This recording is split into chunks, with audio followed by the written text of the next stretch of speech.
There is a genuine direction towards hearing more patients at the multi-stakeholder level, which is great, but I think we are far from having genuine patient-centric decision-making at the level of this overall ecosystem.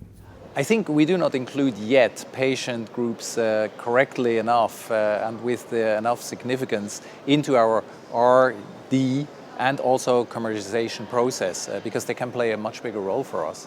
I put a lot of priority to go out, meet with patients, take part in patient panels and so on.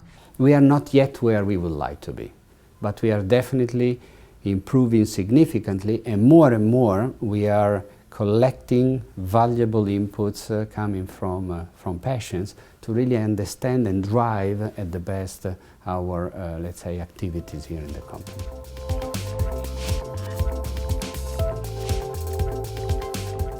We have been in the pharma business for more than 100 years and we've been successful. So to drive that change when you're coming from a place where you're already successful, that is a challenge. What I think is lacking is an effective communication about the fact that it is a patient-centric industry.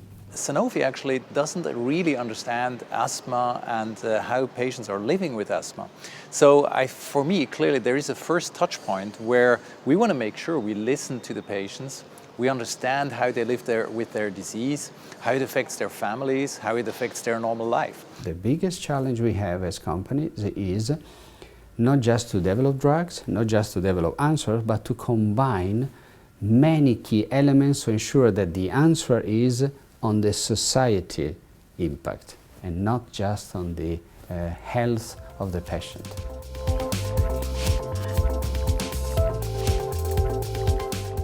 I would say we are progressing towards being an healthcare provider. We have a much better understanding of what the patients expect from us, and this is why we are, through, of course, the healthcare professionals, getting in touch with the patient to really, let's say, answer to their questions.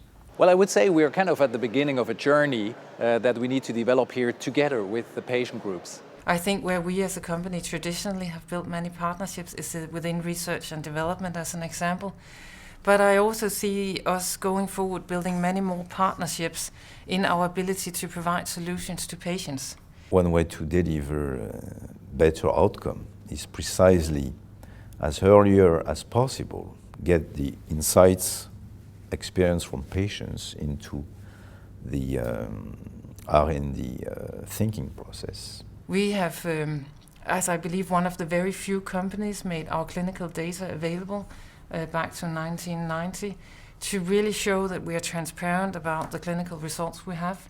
We've also put in place a review committee where we have members of patient organizations sitting on the committee, again to show that transparency, because I strongly believe that that's a way to build trust. The pharmaceutical industry can play a role helping to foster the establishment of patient groups. And then when it comes to helping to educate them in terms of what kind of advocacy skills do you need, we can partner together and we can learn from each other in terms of how do you negotiate, for example, or how do you make your case for something in front of a scientific audience or in front of payers, etc. 40% of our incentives, they are associated only with our ability to optimize our processes to help patients better.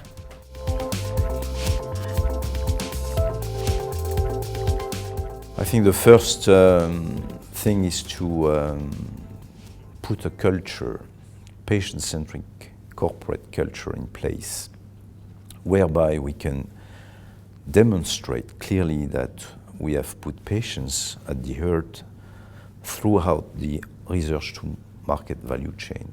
It requires that we have a vision, a story to tell that is important for all people in the company.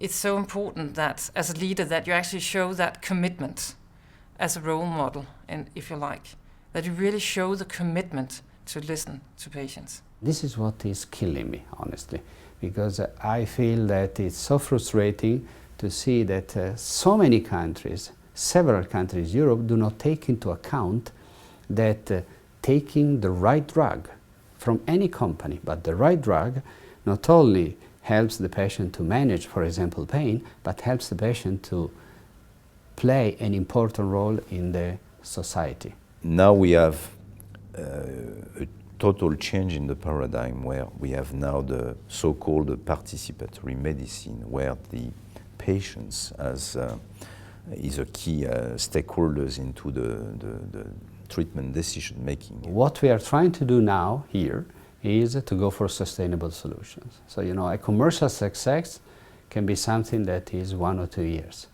A patient success is sustainable. I think we can do much more as a Sanofi. One, we need to connect with these patient groups. We need to truly listen to them and bring on board what they are telling us. That I want to build to last. So that may mean that you actually invest heavily in order to secure that the company can continue many years ahead. Now that may impact your profits short term, but it certainly means that at the end of the day you're passing on a stronger company.